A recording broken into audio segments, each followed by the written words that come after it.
What's up? What's up? Oh snap! We back. What's up, everybody? Comedian Leon the Jokester here, man. Let me make sure I'm looking good, man. Y'all don't see my big stomach, do you? I got a big stomach now, man. I'm gonna tell you why. It's because I had a good Thanksgiving, man. I had a good Thanksgiving.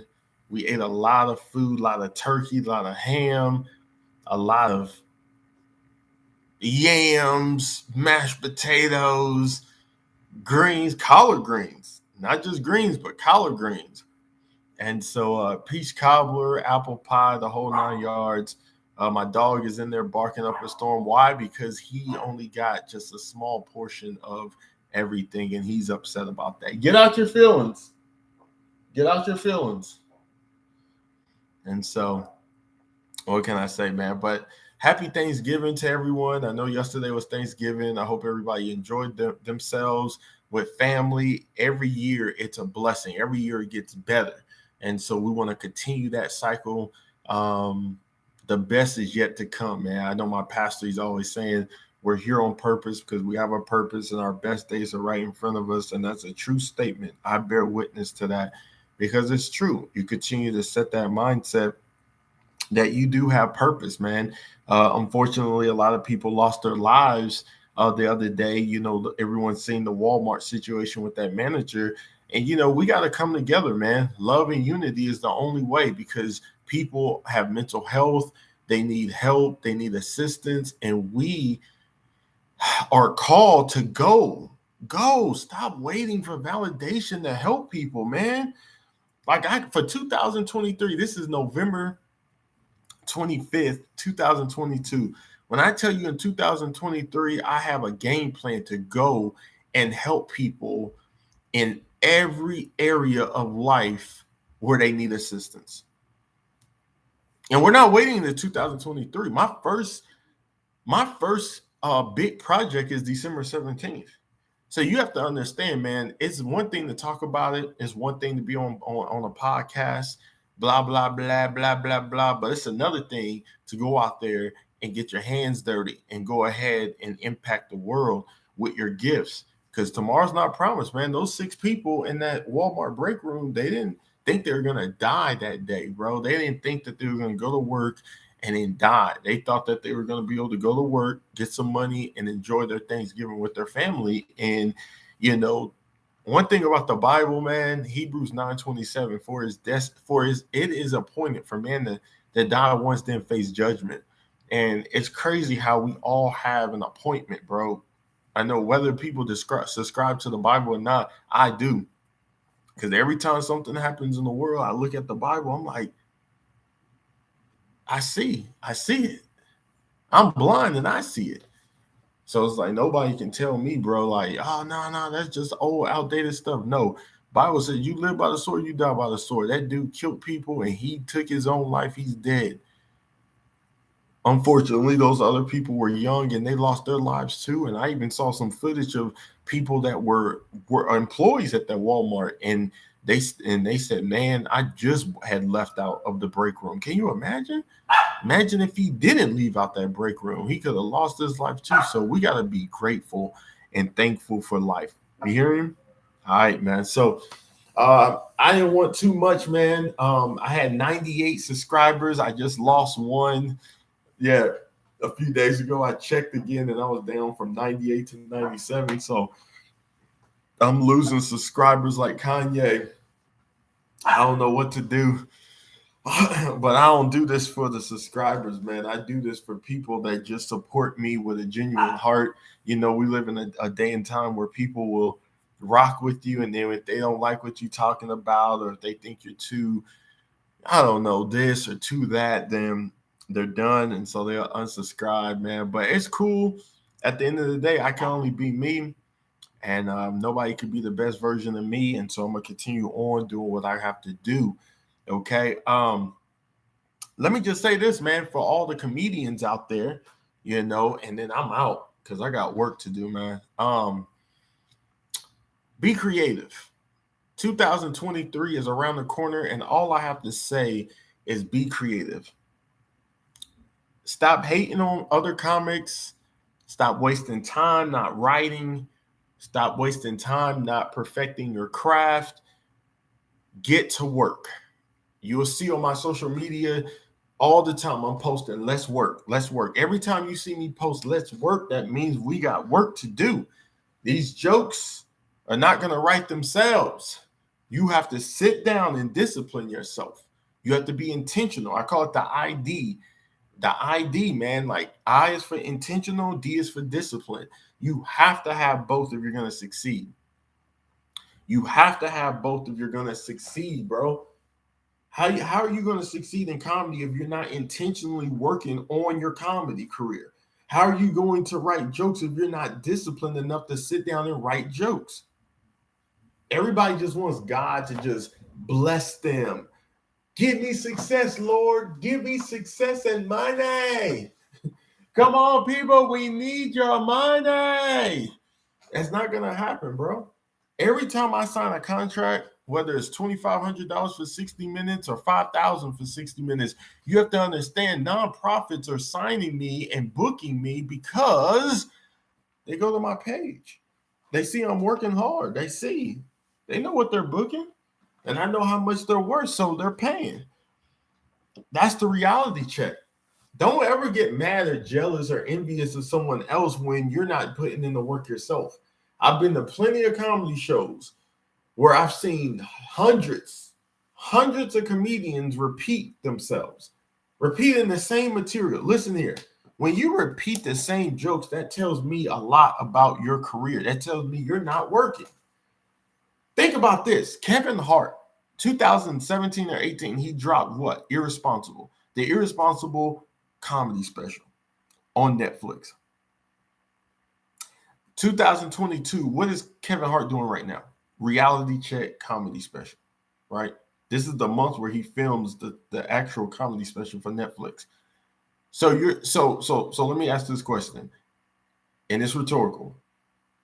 Did Kevin Hart use the same jokes from the Irresponsible comedy special that he is using in the Reality Check comedy special? No, sir. No, ma'am. Why is that? I'm going to tell you. It's because he's working. He does have writers. He does have a team, but still he has to sit down, write himself into his success, and he has to keep writing. He has to keep writing. He has to keep learning. He has to hit the comedy clubs to see if this is actually working. And then he hits the main stage. Arenas everywhere, stadiums everywhere, sold out shows. What I'm trying to motivate you as a comedian. I'm trying to motivate you. Man, I gotta cut my beard, bro. I am looking rough. I'm trying to motivate you to be better. Be better than the year before. If you get stuck in doing the same material, it tells me a lot about you. It tells me you're scared. It tells me that you have lost your comedic drive. Because if you're writing like you claim you're writing, comedians all over the world, then you should be able to write new stuff consistently.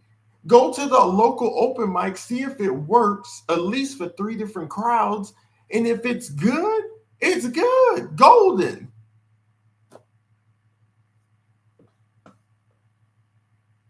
I don't know anymore, man.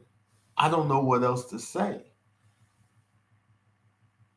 If you're writing, you're gonna come up with new material. You're gonna have new ideas. You're gonna have fresh ideas. There's nothing worse than someone getting on stage, claiming that they're a headliner, claiming that they're a great writer and they have great jokes, but they're stuck with writing. I have tools that will cause you to that breaks the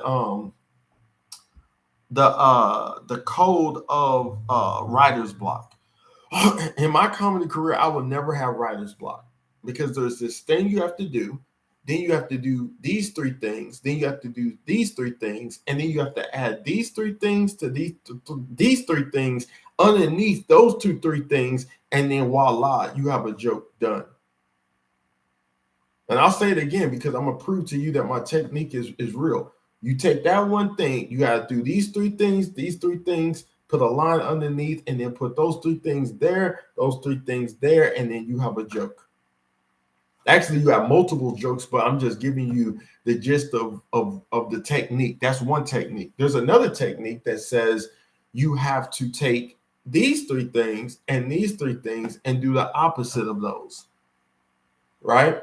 And then I'll leave you with this. Because this is something that really was on my heart. Like, we have to get to the point where we're choosing topics that are universal. So, like, for example, what's something that at least 90% of Americans do every morning? I'll wait. They drink coffee. So every comedian that performs should have a coffee joke.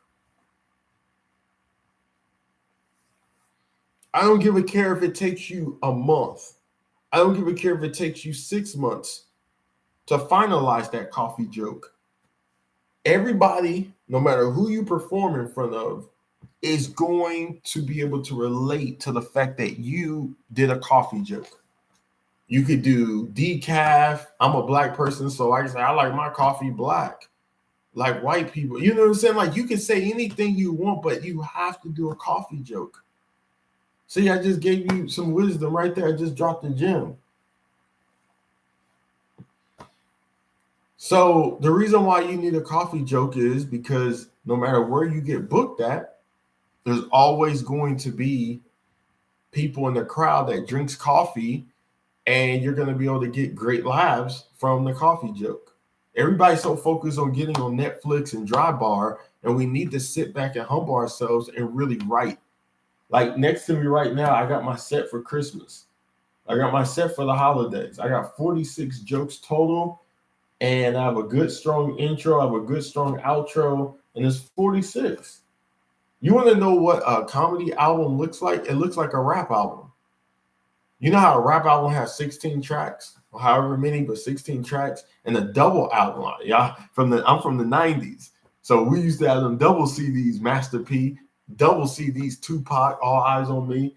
So on the back of it, we were fascinated by the names, by the titles. Like, we'd be like, oh, Tupac, All Eyes on Me. Double disc, Only God Can Judge Me. Is There a Heaven for a Gangster? Ambition Is a Rider. California Love. You want to know what that was? That was Tupac telling his story, his narrative in the All Eyes on Me album. So when you talk about a comedy special, remember back in the 70s and 80s, what did they call it? An album. So you will have the same thing. Dry Bar actually brought that back. Kudos to Dry Bar, because Dry Bar what Dry Bar did was, before they start charging you, because now you got to get the app to hear the Dry Bar stuff. Before they started charging you, it was free. And what you could do was, when you would go to their website or wherever, you will see the track listing. You would see the track listing, and it will tell you, like, okay, number one, the first joke is going to be McDonald's. Second joke is going to be babysitters. Third joke is going to be serial killer. Fourth joke is going to be public schools. Fifth joke is going to be Starbucks. And what they were doing was, they were showing you without telling. They were kind of telling you. They weren't telling you the joke. They were just telling you what the topic of the joke would be. They didn't tell you the material. I meant to say, they didn't tell you they'd tell you, like, hey, I'm gonna do a joke on Starbucks, but the mystery was, now let me hear it. Hey, I got this joke about the White House. Okay, let me hear it. I had this joke about McDonald's. Okay, let me hear it. And that is what we got to get back to. Like I said, right now, I'm very proud of my double album sitting right here just for Christmas, because I have 23 on the top, 23 at the bottom. That's 46 jokes. But then I have a strong intro and I have a strong outro. And I have a show December 9th. I have a show December 10th. I have a show December 17th. And so I'm just cleaning up, man. I'm just cleaning up, because one thing I've learned in comedy Harder you work, people are going to take notice, and you're going to get more shows. You're going to get more shows, and people are going to recognize who's working the hardest in your market. You know, I never said I was the funniest person in Oklahoma, but I tell you one thing, I'm one of the hardest working comedians in Oklahoma. I can't speak for the other markets, but I can speak for my market. I look around too. I'm doing research just like the next comic. I'm looking at different flyers too. Oh, okay, that person did 13 shows this month. They may have been free, they may have been open mics, but they're working. And that's what it's about. It's about positioning yourself. You know, I had a big opportunity like a month or two ago, and then the company closed down. I was going to be doing a huge comedy. I had a really big comedy situation, really big, but the company had to close down. And so kind of just, it was in my hands. I was hired. And then 2 days later, or 3 days later, or a week later, it was just like gone. I was like, wow, just like that. But it opened up my mind to say, okay, if they were going to pay you what they were going to pay you, why don't you just go and do it yourself? Well, I'll be honest with you. In order for me to have done what I was going to do with them, I needed this code. Well, I contacted some companies, got the code, and now I can actually go in and do the shows and the projects where I want to do them at. So when I say 2023 is going to be a great busy year, and that's just comedy shows. I've even got into all the shows that are booked for me to do in the summer for camps, because I do camps too. So you got to understand, like, the Bible says that your gift will make room for you. So as long as you're keeping God first and you're working on your projects and your gifts and your purpose and your calling, then everything's going to fall in place. You're not going to, sometimes in life, we make things so hard and so difficult, and we don't have to do all of that, bro. Like, I'm not in competition with anybody but myself. And even for myself, I'm not competing with myself. I'm just saying, hey, I want to honor God. I don't know when my time is up on earth, but I know the time that God has granted me, I'm going to make sure that I make him happy. Big smiles on his face. And it is what it is. Nothing more, nothing less. Nothing is higher than serving God. Nothing. Like, I can sit in my bedroom, right? My office, and just bask in the knowledge and the knowing that God is in control. God sits on the throne of my heart. He sits on the throne, but I'm not sitting on my own throne. I'm not God. You know what I'm saying? Like it's all about serving God, bro. And people, they don't understand that you can die at any given time, and then it's like, what type of legacy did you leave? See, I want to be in a community where people recognize that I did everything I needed to do for God, whether that's making people laugh, whether that's going into the places that, because I'm going to be honest with you, sometimes opportunities don't come because we're scared to go to the places where the opportunities are. All my whole comedy career, I got started in 2016. My whole comedy career was like, I just got to be in the churches. But churches weren't even booking me like that, bro. I had the website for the church. I had websites I had a website geared towards the church. And then, I called so many hundreds of churches.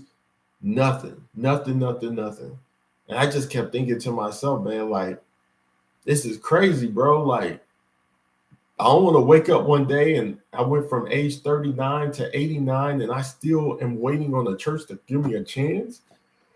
Excuse me. I'm still waiting on the church to call me. Because I know how churches work, bro. Don't get it twisted. Like, they'll book like Tim Hawkins, Michael Jr., Chonda Peters, Johnny W. They'll book all these famous Christian comics. But then if you don't get signed to a management company, they're not gonna book you, bro. They're not going to book you. Like, some of them will book you locally just to kind of give you a chance. You know, they'll toss you couple $100 and you go up there and do 15, 20 minutes and then tell your testimony. Some of them will give you a chance. I ain't even going front because I'm booked at some churches. So I'm not going to sit up here and act like, but like I go to a mega church. I'm a member of a mega church right now, and the pastor refuses. I try to sit down and talk to him. Bro, I got a testimony. It's walk by faith, not by sight. 2 Corinthians 5:7. He's running game on the church. He ain't trying to give me an opportunity. So I said to myself, I'm going to just do what Mark 16:15 says in the Bible. In the New Testament, go into all the world and preach the gospel of Jesus Christ to every creature. And that's what I've been doing, bro. That's what I've been doing. And I love it. You know what I'm saying? I have no complaints, bro. If anything, when I'm not performing, I need all that time to rehearse. I need all that time to write new jokes. Because, I'm not going to be like these comedians. I seen this one Christian comedian, and I like the dude, bro. Dude is a household name. But he said it in one of his interviews. He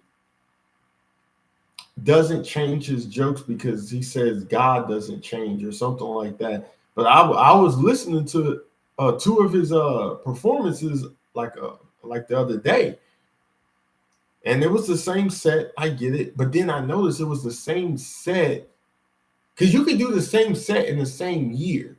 That would be your comedy special, right? So you may do 20 shows, 30 shows, same set, and then you close with that comedy special. But the following year, according to the rules in comedy, you don't do those jokes anymore. The following year, it's a whole new set. Well, now that YouTube is the way it is, everybody can hear everybody's material. So a lot of comics that you thought was so creative, they got away. They pimped the system, bro, because what they did was they had us thinking that they were so creative because you couldn't see them on social media. Now that they're on social media, I noticed that the same comedian I'm referring to, he started posting all of his jokes. He was not posting all of his jokes at first. He posts. Not only did he post all of his jokes, but then he's also still doing the same exact set. And I'm thinking to myself, like, come on, man, if you telling everyone else listen to the voice of God. If you're listening to the voice of God, surely he's telling you something new. See, we're not serving a God of old oil, but new oil. You see what I'm saying? So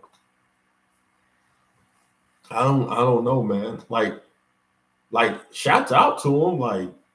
Like I still rock with him. I still listen to his stuff, but it's the same stuff. And the thing about it was the last show he did, I noticed that those laughs were real low. Why? Because everybody in that church has already heard those jokes from you already. You can't see, this is the thing, bro. Comics are so funny. You can't sit up here and let's me give you a year, 2010.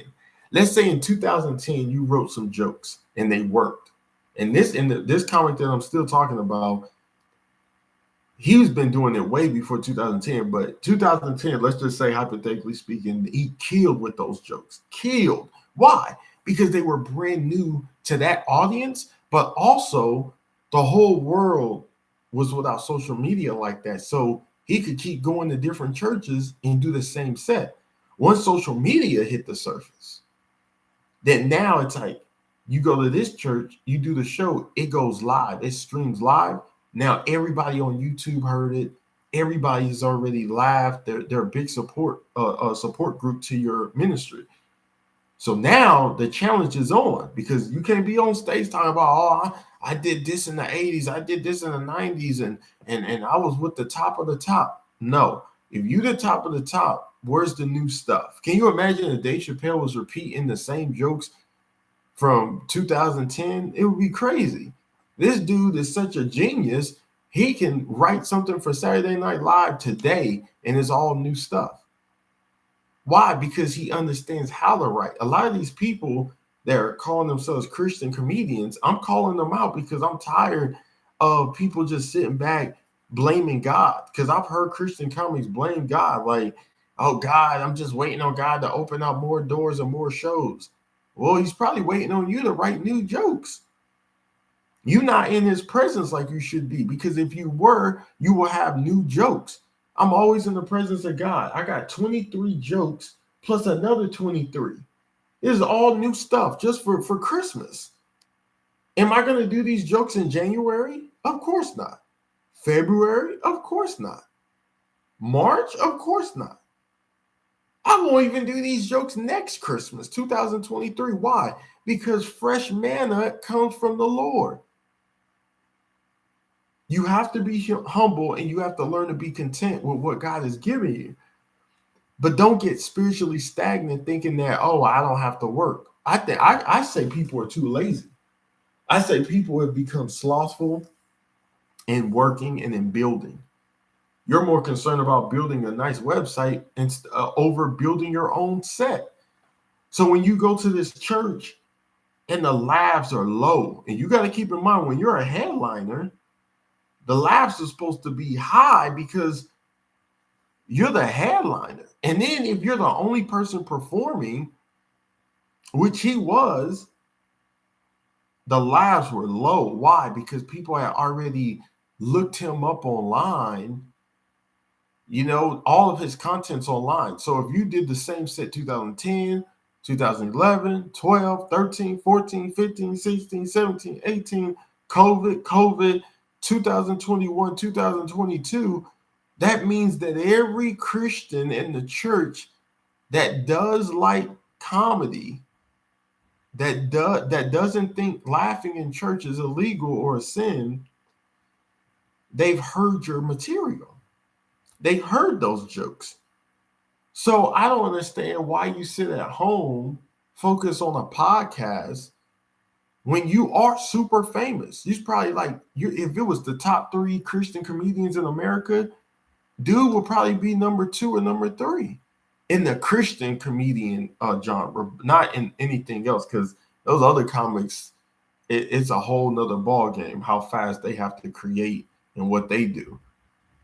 But I'm just saying that for this individual, I'm not hating, I'm just frustrated because, you know, churches don't give other people a chance we have new material too. We got all kinds of goals.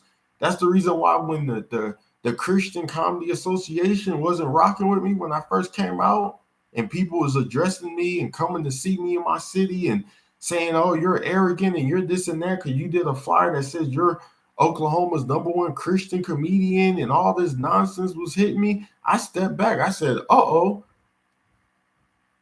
Like Method Man said in the movie Belly, I thought, hold up, cowboy. I thought we could do something. I brought the president and the whole 9 for my man. See, I thought that it was all good. I thought we was just competing together and was like competing against the world or something. I don't know. But when everybody start feeling kind of like, why you here? You can't be here. We here. So I stepped back. I built my own lane by the grace of God. And then that's when everybody 6 years later start checking for Leon. Now everybody's like trying to be nice when I already know who's fake. Because I remember, I can forget. I can forgive. That's what I meant to say. I can forgive, but that doesn't mean that I don't know who you are. Right? That doesn't mean I don't know who you are. So if you was hating on me in 2016 and 17, and then all of a sudden 2021 and 22, you're smiling in my face and you never apologize, that means you're arrogantly walking around thinking that you did nothing wrong. So I can never trust you. You will never be my opening act. You will never be my feature act. And we probably won't do any shows together. Not because there's bitterness or unforgiveness. I'm winning because I've always walked in love and forgiveness. So you can't lose with God if you walk in love and forgiveness. I'm just telling you, I know fake people when I see them and I'm blind. So that tells me that I can forgive you, but I'm going to stay my distance. I'm going to keep my distance. Because you're only trying to be nice to me now because you hope that, well, Leon, don't forget about us. Leon, I can hear it now. Leon, don't forget about us on your 20-city tour next year. Don't forget about us. We like to open for household names too. I'm telling you, man, like people need to stop playing around, bro, and get to work. I got 82 different topics right here that I gotta create new jokes on. 82. 82 jokes. I don't got time for to say the same stuff over and over. Do I have a 20-minute set that I like doing? Yes. I have a 20-minute set I like doing. I'm not going front. But I can't do that set all the time. Why? Because I'm booked at retirement homes and colleges. So what I say, my jokes that I write for the retirement home, I can't do those talking to 21, 22, 23-year-olds. Well, it makes sense. When I'm with the retirement home, I could talk about ladies looking like Miss Doubtfire, guys looking like Clint Eastwood. They want to go back to their room to eat oatmeal and watch Titanic. But when I go to the college, I gotta be like, yo, are y'all gonna vote for Kanye? You know what I'm saying? Like, you gotta understand like the mindset. Like, how do you switch it on and off? I'm like, the wealth that God has blessed me with comedy is unbelievable because the churches weren't paying, the churches weren't booking, and all I was looking for was an opportunity. And I'm very thankful too because now churches are calling, now churches are paying attention, and I just simply want to say thank you. I have nothing against the church. We are the church. We're the body of Christ. You know, it's Jesus Christ. The blood of Jesus Christ covers all of our sins. We work for God's kingdom. I don't give a care what Joe Biden says. We work for God's kingdom. So we don't keep pushing forward. We're going to keep winning. We're going to keep impacting the community until God calls us home. When we take our last breath, that means everything that we were supposed to do is that's it. Now we go into judgment. Hebrews 9:27, for it is appointed for man to die once, then face judgment. We go right into judgment. So why not live for God? Why not say, okay, God, whatever you want me to do, I'm going to study the word. You know, the word is Jesus Christ. So I'm going to study the word. I'm going to pray. Never stop praying. 1 Thessalonians 5:17. And then I'm going to keep blessing people in the community. I'm going to keep loving on people, keep serving people. Even sometimes my neighbors get annoying, but I'm going to still serve. You know, I'm human too. One time my neighbors wanted me to do something, and I saw them do it one week. I took a picture of them. I was like, hey, that's what they asked me to do. And look, they're doing it themselves. I don't trust people, bro. People say one thing, they be having spirits in them. But anyway, like I said before, man, like, we up, bro. We winning. God's good. You know what I'm saying? Shouts out to everybody that's like ready to win, bro. 2023 is gonna be major, bro. Like, it's gonna be major, bro. I'm so excited, bro. I got so much stuff planned, and it's going down, bro. You know, but my biggest thing for to say, and then I'm out because I got work to do. My biggest thing is I just want comedians to trust the process. That's it, man. I want comedians to trust the process. And the reason why I say trust the process, because you have to understand, bro, like, to get on stage as a comedian is already tough enough. Like, I've seen people in Houston, Texas, Addison, improv, you know, very difficult to get on that stage, very difficult to get on any stage in Dallas or Houston or Austin. Speaking from the comedic scene I've seen in Texas, very difficult, very challenging. They don't just let anybody on.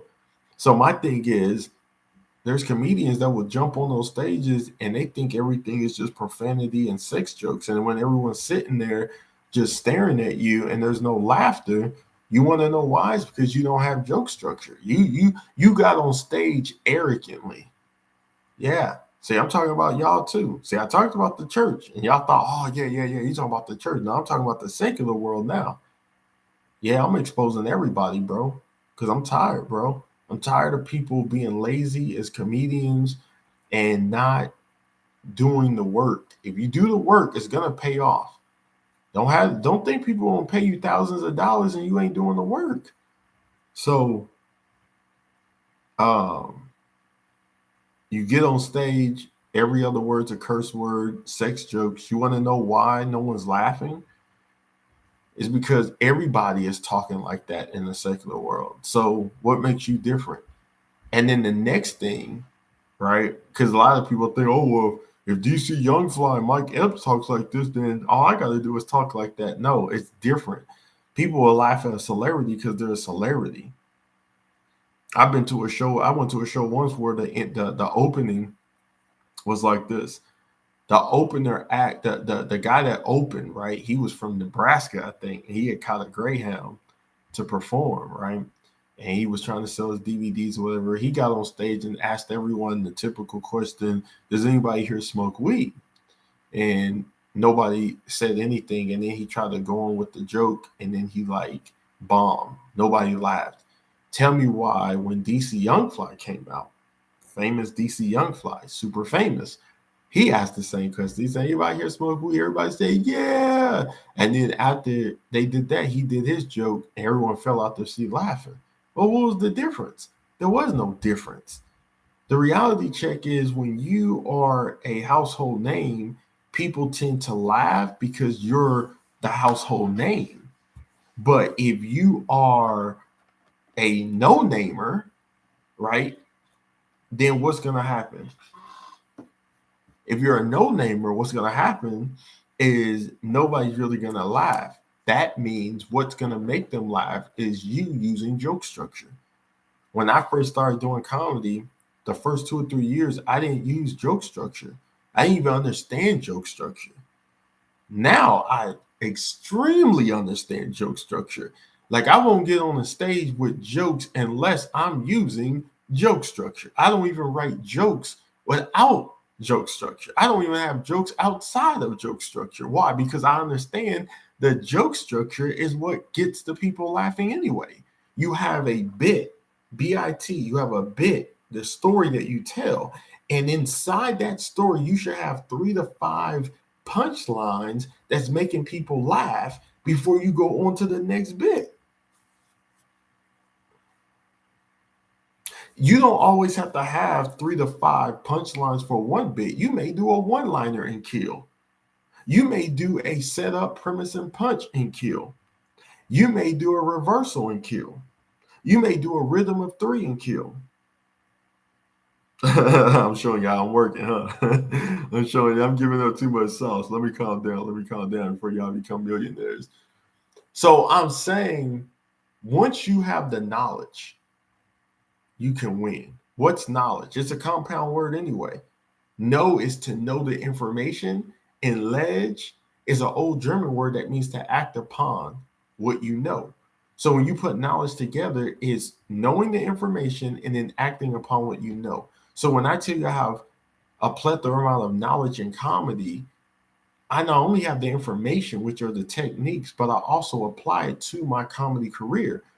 And I don't just know comedy. I don't just write jokes. I also have the business smarts of comedy as well. I just sent off a contract today to another nonprofit, paying me over $1,000. Why? Because, and I gave them a discount, by the way.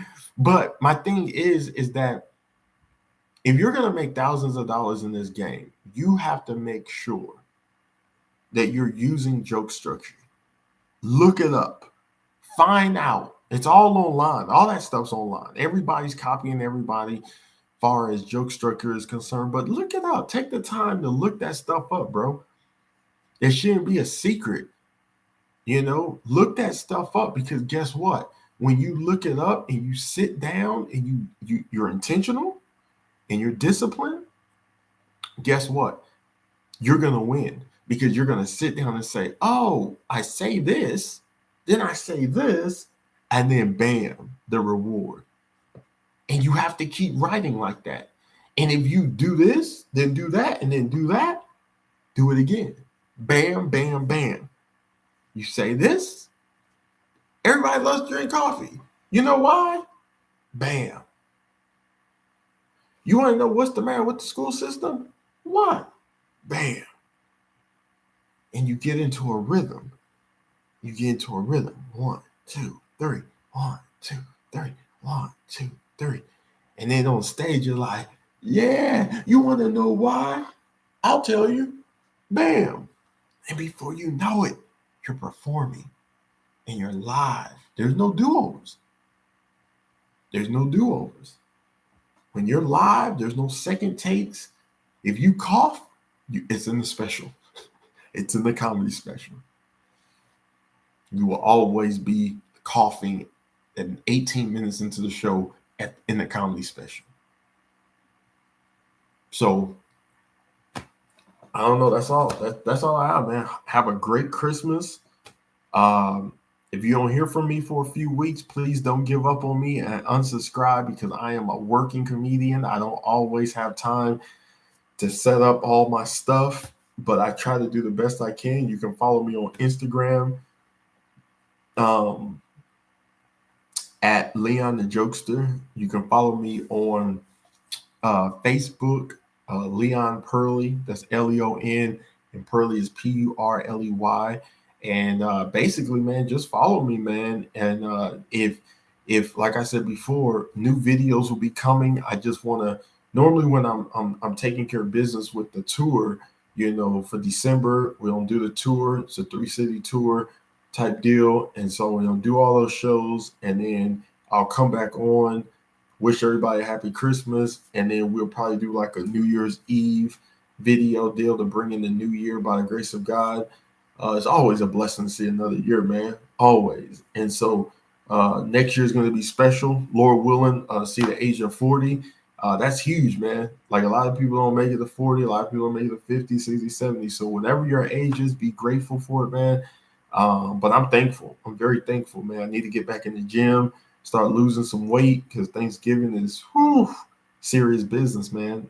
You guys keep me in prayer. I got a lot planned for the future, by the grace of God. If He opens my eyes every single morning, then I got work to do, man. Like, I got to make it count.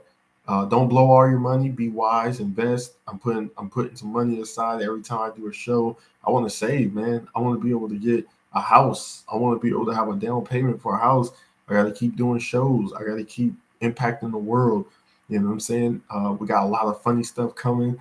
I love to do comedy, man. Comedy is something I've been doing all my life before I even really knew it was something I could do, because I didn't know what I was going to do, to be honest with you. In 2016, when I got afflicted with this eye disease, man, retinitis pigmentosa, completely blind in the right eye, could see some in the left. I didn't know what I was going to do, bro. I was just like, well, 9 to 5's out. So what can I do? And the comedy thing was a lifesaver, bro. God gave this to me. I learned how to do it, and I do it for God.